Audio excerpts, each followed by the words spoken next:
Yo, welcome back to Black Cuan. Terima kasih telah mengupdate berita kripto dari channel ini. Teman-teman, di kesempatan kali ini kita akan berbicara mengenai holders Bitcoin ya.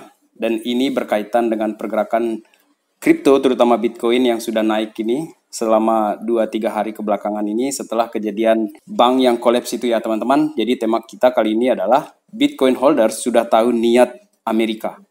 Atau kita bilang aja seperti ini, niat tersembunyinya Amerika. Dan itu yang akan kita cover hari ini. Berikut juga dengan data inflasi Amerika yang turun, tetapi agak sedikit mengkhawatirkan. Dan langsung saja ke berita pertama kita di sini ya, teman-teman, bahwa Bitcoin dan kripto ini pop. Dia terjadi kenaikan ketika Amerika Serikat pemerintahnya itu bertindak untuk memproteksi para depositors ya, deposits lah, orang-orang yang simpan uangnya di bank, di Silicon Valley, ataupun di Silvergate, ataupun di Signature Bank ya. Tetapi ada niat tersembunyi yang sudah dibaca ya oleh para holders Bitcoin teman-teman. Karena mereka ini sebenarnya nggak benar-benar ingin melindungi para nasabah. Jujur aja seperti itu kita ngomong di sini ya. Dan akan kita bahas nanti seperti apa. Tapi sebelum itu kita coba lihat sebentar ya mengenai overall keadaan market kita di sini teman-teman. Untuk Bitcoin ya, pada saat record video ini teman-teman, dia berada di 24.800-an dolar ya di sini.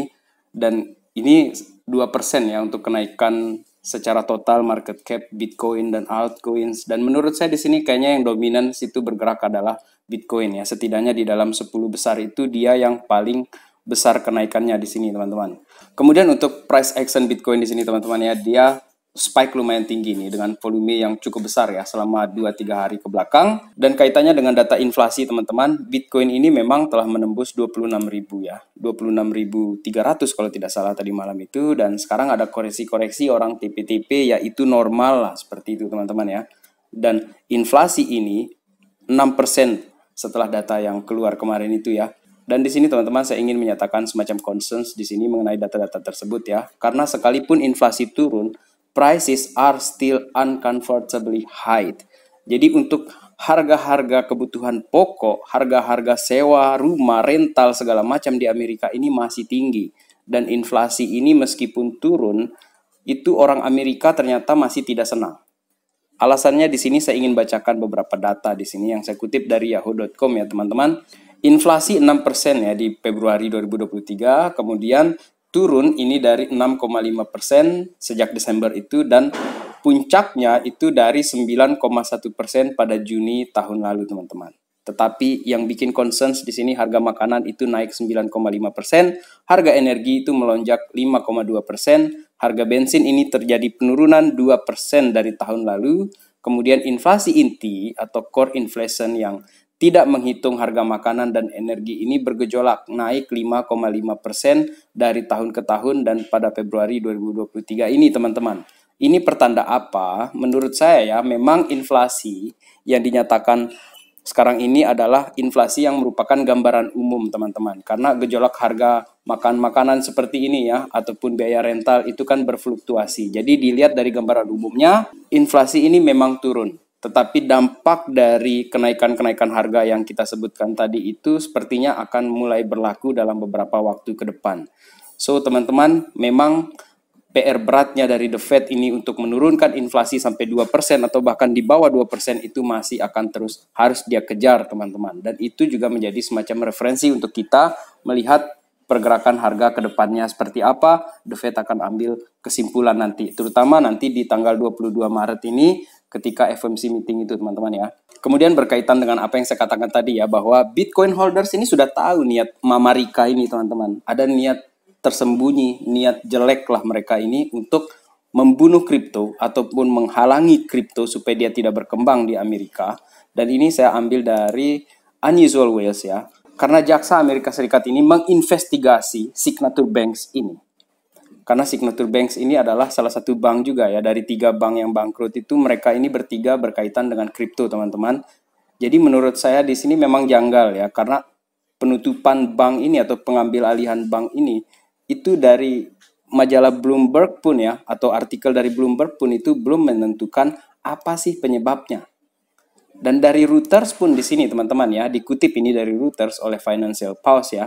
Signature Bank face criminal probe ahead of its collapse, Bloomberg News. Sebenarnya yang bikin dia kolaps di sini itu adalah regulasi ataupun regulator yang tiba-tiba menginvestigasi dia. Dan alasannya di sini benar-benar absurd di sini teman-teman. Dia bilang apa? Di sini ada terjadi krisis kepercayaan terhadap kepemimpinan bank tersebut. Teman-teman, jika kalian merasa hal ini biasa saja, coba kalian tulis di kolom komentar. Seperti apa kalian menanggapi berita ini? Karena sampai sekarang pun ketika saya bikin video ini teman-teman, itu belum ada alasan yang benar-benar real, jelas mengenai kenapa tiba-tiba Signature Bank ini dianggap sebagai bank yang krisis bangkrut dan langsung diambil alih oleh FDIC, Federal Deposit Insurance Corporation di Amerika tersebut teman-teman. Langsung diambil alih, dikontrol oleh mereka di sini. Sehingga benarlah apa yang saya katakan di sini ya, harga Bitcoin itu tiba-tiba naik karena kepercayaan orang terhadap bank itu sudah berkurang sekarang ini dengan kolaps-kolaps seperti itu. Jadi dari sudut pandang investor kripto, holders kripto, Bitcoin ataupun altcoins teman-teman, saya menilai di sini bahwa trust yang dimiliki oleh orang-orang sekarang ini tidak kepada bank ya sepenuhnya. Saya tahu masih banyak juga yang trust terhadap bank ya di sini, tetapi saya melihat di sini untuk yang sudah holders dengan Bitcoin ataupun altcoins teman-teman. Dan disinilah the US want to send message against cryptocurrency. Jadi Amerika ini mengirim pesan untuk melawan cryptocurrency. Dan Bitcoin teman-teman melawan balik. Caranya melawan balik ya, seperti yang kita lihat beberapa hari ini, price actionnya itu langsung naik. Dan eksekutif dari Signature Bank ini menyatakan jelas seperti itu, dan pihak pemerintah di sini menyatakan ya, seperti yang saya katakan tadi bahwa ada krisis kepemimpinan di bank ini.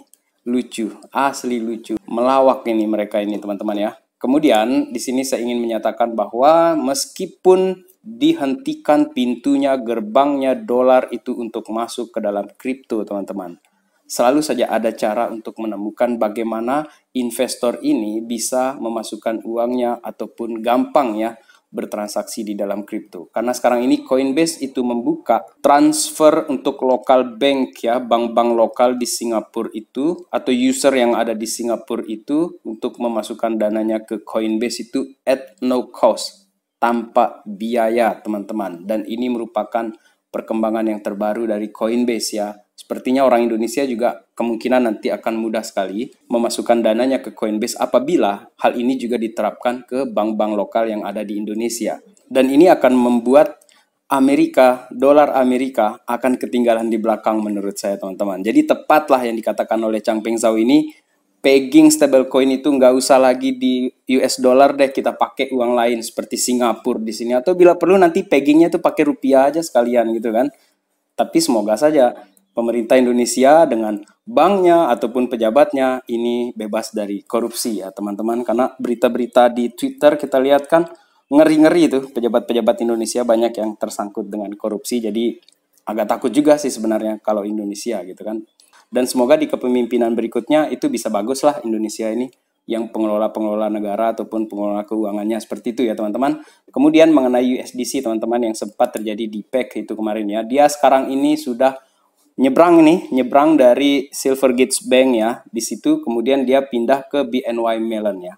Di sini saya ingin jelaskan poin pentingnya bahwa BNY Mellon ini ya, Bank New York Mellon ini merupakan bank yang merger ya sebelumnya, itu dari dua bank kemudian menjadi satu bank besar sekarang ini, dan dia ini merupakan salah satu bank yang merupakan pemberi jasa kustodian. Artinya kustodian di sini dia menerima semua uang nasabah itu tetapi tidak diinvestasikan atau dipergunakan seperti yang dilakukan oleh bank-bank lain. Dan kalaupun mereka mempergunakan dana-dana nasabah itu untuk diputar ke sana sini teman-teman, dia itu berdasarkan persetujuan dulu nih kepada si yang punya uang tersebut tadi teman-teman. Dan disinilah kelebihan dari BNY Mellon ya menurut saya di sini. Dan terakhir tentang BNY Mellon ini teman-teman, dia merupakan salah satu kustodian terbesar di dunia menurut saya di sini teman-teman, dari apa yang saya baca melalui Cointelegraph di sini. So guys, sekarang ini pertanyaannya adalah, haruskah saya menyimpan uang saya di Bitcoin atau di bank?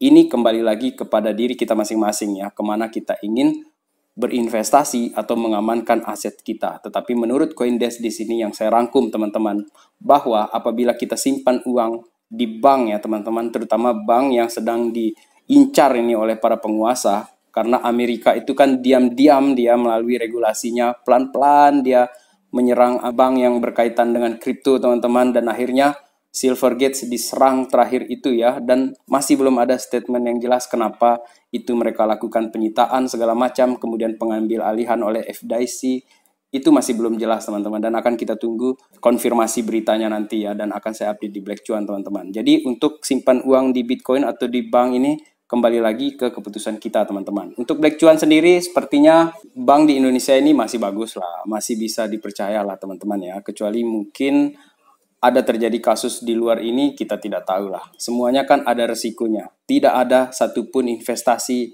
ataupun usaha yang kita lakukan itu tanpa risiko teman-teman. Tetapi apa yang dilakukan oleh Amerika Serikat di sini dengan bailout-nya kepada Silicon Valley Bank, itu semua orang benci dengan yang namanya bailout tersebut teman-teman. Bahkan Janet Yellen menyatakan ini moral hazard, tetapi apalah daya, mereka ini terperdaya oleh sistem tersebut.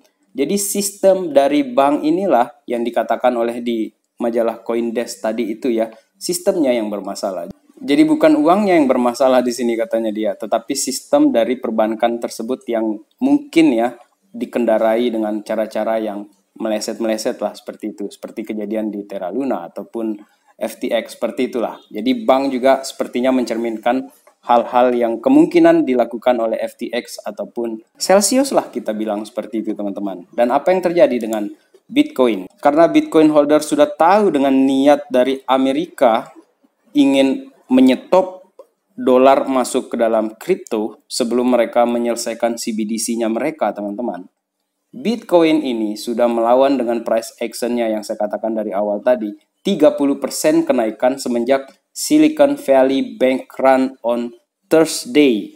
Guys, ini tidak main-main. Mereka ini confidence dengan pergerakan seperti ini. Tetapi apa yang saya katakan di sini bukan untuk FOMO, bukan untuk panik beli, bukan untuk panik sell juga teman-teman.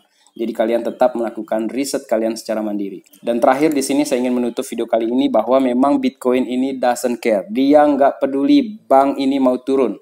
Kita lihat di sini ya, dari kejadian Luna, Terra collapse di sini di tahun 2022, kemudian ada Celsius, 3AC collapse, kemudian FTX fraud tersebut, kemudian di sini US Bank crisis teman-teman, dan Bitcoin yang sudah capek turun ini dia melawan balik dengan cara kenaikan harga seperti ini teman-teman. Dan yang akan kita tunggu adalah penutupan mingguannya. Apabila minggu depan Bitcoin berhasil tutup di atas 25.200, 300 sekian teman-teman, saya kira kita akan sedikit confidence atau relief lah untuk melihat Bitcoin ini akan mencapai 26, 27, 28, bahkan 30 sampai akhir bulan Maret ini teman-teman. Itu ekspektasi saya, bahwa itu akan terjadi atau tidak, ya saya harap begitulah. So guys, this is not financial advice, as always guys. Dan untuk long investment kita enjoy the ride guys. Terima kasih telah menonton video kali ini. Salam Black Cuan. Peace my friend.